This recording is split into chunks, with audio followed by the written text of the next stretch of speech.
हरियाणा में चौधर यानी कुर्सी की लड़ाई शुरुआत से ही रही है। यह चौधर चंद राजनीतिक परिवारों के इर्द गिर्द घूमती रही है। ये राजनीतिक घराने अपने अपने समय में पूरा दबदबा रखते थे, लेकिन अब महज 2 परिवारों को छोड़कर लगभग सभी चौधर के लिए संघर्ष कर रहे हैं। इसमें चाहे भजनलाल, देवीलाल, बंसीलाल या हुड्डा परिवार हो। बताते हैं आपको कि 6 हरियाणा के जो मौजूदा परिवार हैं उनकी स्थिति क्या है। नमस्कार, मैं हूं गौरव और आप देख रहे हैं खबर खिड़की। आजादी के बाद हुए पहले चुनाव से चुनावी मैदान में है हुड्डा परिवार। स्वतंत्रता सेनानी रहे रणबीर हुड्डा आजादी के बाद पहली लोकसभा में रोहतक सीट से बड़ी जीत हासिल कर सांसद पहुंचे थे।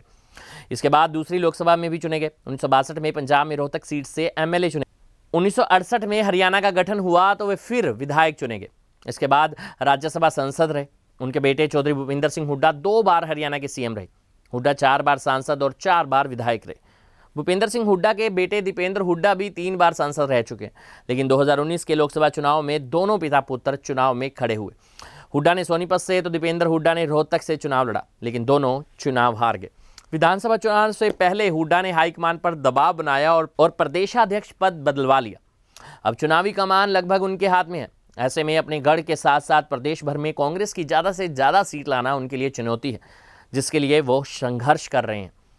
पंचायत में पंच से राजनीति की शुरुआत करने वाले चौधरी भजनलाल 3 बार हरियाणा के मुख्यमंत्री रहे। पहली बार 1968 में चुनाव जीतकर राजनीति में आए। वे 9 बार विधायक चुने गए। पार्टी बदलकर भी चुनाव लड़ा, लेकिन कभी हारे नहीं। आदमपुर की जनता ने हमेशा विधानसभा भेजा। उनके बेटे चंद्रमोहन बिश्नोई विधायक रह चुके हैं और पूर्व डिप्टी सीएम भी रहे हैं। हालांकि 2014 में वे चुनाव हार गए। अब कांग्रेस से सीट की आस है। भजनलाल के छोटे बेटे कुलदीप बिश्नोई अपने पिता की सीट आदमपुर से मौजूदा विधायक हैं। उनकी पत्नी रेणुका बिश्नोई हांसी से विधायक हैं, लेकिन 2019 के लोकसभा चुनाव में उनके बेटे भव्य बिश्नोई हिसार से चुनाव में उतरे। वे अपनी जमानत तक नहीं बचा सके। अपने गढ़ आदमपुर में भी उन्हें हार का सामना करना पड़ा। विधानसभा चुनाव में कुलदीप बिश्नोई और रेणुका बिश्नोई के लिए अपनी सीट बचाना बड़ी चुनौती से कम नहीं होगा। आज़ादी आंदोलन में शामिल देवीलाल 2 बार पर हरियाणा के सीएम रहे। हरियाणा के साथ साथ पंजाब में विधायक रहे। देवीलाल 2 अलग अलग सरकारों में देश के डिप्टी प्रधानमंत्री भी बने। उनकी राजनीतिक विरासत बेटे ओम प्रकाश चौटाला ने संभाली।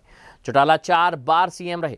चौटाला के बड़े बेटे अजय चौटाला हरियाणा के साथ साथ राजस्थान में भी 2 बार विधायक रहे। वे सांसद भी चुने गए, लेकिन पिता पुत्र को शिक्षक भर्ती घोटाले में 10 साल की सजा हो गई।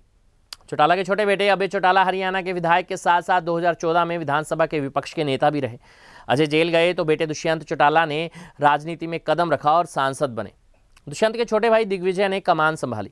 अजय की पत्नी नैना चौटाला भी विधायक बनी। इस बीच इनेलो में फूट हुई और जजपा का गठन हुआ।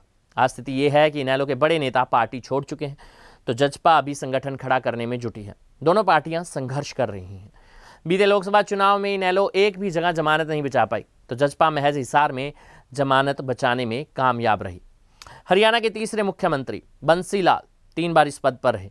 उन्हें नए हरियाणा का निर्माता भी कहा जाता है। उनकी राजनीतिक विरासत छोटे बेटे सुरेंद्र ने संभाली। सुरेंद्र 1977 में विधायक चुने गए। इसके बाद राज्यसभा सांसद बने, फिर 96 और 98 में लोकसभा के लिए चुने गए। 2005 में उनकी हेलीकॉप्टर हादसे में मौत हो गई। पति की मौत के बाद किरण चौधरी राजनीति में उतरी और विधायक चुनी गई। वे 2014 में तीसरी बार विधायक चुनी गई। उनकी बेटी भी राजनीति में उतरी और भिवानी सीट से 2009 में चुनाव जीता। इसके बाद 2014 में फिर से चुनाव लड़ा, लेकिन हार गई। 2019 में फिर से कांग्रेस की सीट पर खड़ी हुई, लेकिन दूसरे नंबर पर रही। ऐसे में ये विधानसभा चुनाव बंसीलाल परिवार के लिए भी चुनौती से कम नहीं है। चौधरी छोटू राम को कोई बेटा नहीं था, लेकिन उनकी बेटी की शादी चौधरी नेकी राम से हुई। चौधरी नेकी राम कांग्रेस के सदस्य थे और वे संयुक्त पंजाब में लोकसभा सदस्य रहे, जबकि राज्यसभा के सदस्य भी रहे। उनकी राजनीतिक विरासत बेटे चौधरी वीरेंद्र सिंह ने संभाली, जो खुद को छोटू राम का वंशज कहते हैं। वीरेंद्र सिंह 5 बार विधायक रहे, फिर कांग्रेस छोड़कर भाजपा में शामिल हो गए। 2014 में पत्नी प्रेमलता को चुनाव लड़वाया और वह विधायक बन गई। इसके बाद भाजपा ने उन्हें राज्यसभा सांसद के साथ केंद्रीय मंत्री बना दिया। 2019 के लोकसभा चुनाव आए तो बेटे को टिकट दिलवाने में कामयाब रहे। आईएएस की नौकरी छोड़कर विजेंद्र सिंह हिसार सीट से चुनाव जीते और सांसद पहुंचे।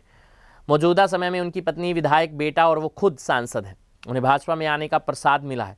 भाजपा चुनाव समिति की बैठक में शामिल हैं। ऐसे में पत्नी को टिकट दिलवाने में कामयाब रहेंगे। हरियाणा के दूसरे मुख्यमंत्री राव वीरेंद्र सिंह ने हरियाणा के निर्माण में अहम भूमिका निभाई थी। वे संयुक्त पंजाब में कई बार विधायक चुने गए। उनकी राजनीतिक विरासत बेटे राव इंद्रजीत ने संभाली। राव इंद्रजीत 4 बार हरियाणा विधानसभा में विधायक चुने गए। वे अभी तक कुल 5 बार सांसद भी चुने जा चुके हैं, जिनमें पहली 3 बार कांग्रेस की सीट पर और 2014 और 19 में भाजपा की सीट पर चुनाव लड़ा। अब देखते हैं क्या होगा। यह है हमारी खास रिपोर्ट।